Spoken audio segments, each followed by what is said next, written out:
Matthew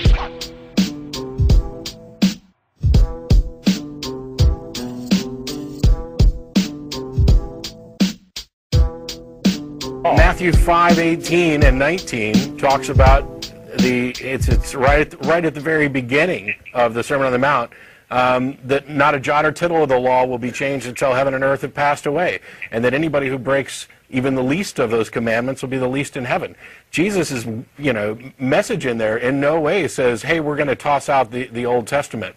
What the fulfillment of the law traditionally was, you no longer have to sacrifice animals. God is basically, even though he enjoys the smell of burning blood, he's over that, and you don't have to keep making those sacrifices because this has been made for you. But the moral instructions don't change, and there's no indication in the New Testament that the laws pertaining to, for example, killing witches or homosexuality or slavery were changed at all. And the Bible blatantly, clearly advocates slavery, tells you who you can enslave, how much you can pay for them, and how much you can beat them. That's never trumped in the New Testament. If anything, it's made worse. In 1 Peter 2:18, there's an instruction there for slaves to obey their masters with respect, particularly if the masters are cruel. Now, this sort of soft apologetic that modern Christians seem to have of, oh, Jesus is all about love your neighbor as yourself and love one another, and we got rid of all that old stuff. It's hogwash. It's nonsense.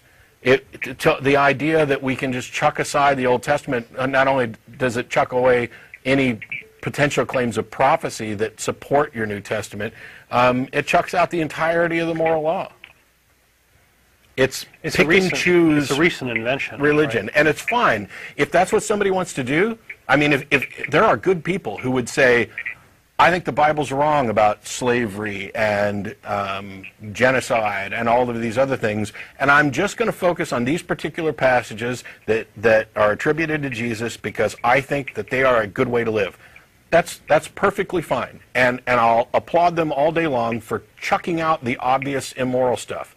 But if they're going to run around and use the same label as other people, all they're doing is sowing confusion. It's not my fault that there are 1,000 different Christian denominations out there.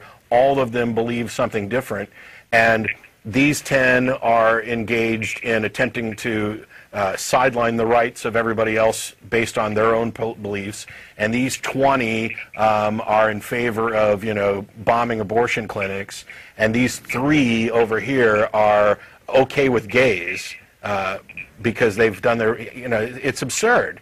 And there's no, like I said, there's no way for an outside observer to tell, and there seems to be no intervention from the God they believe in to clarify this to anybody. And so it ends up making the entire institution look bad, which is why, I'm not thrilled with overgeneralizing because there are plenty of, good and reasonable Christians.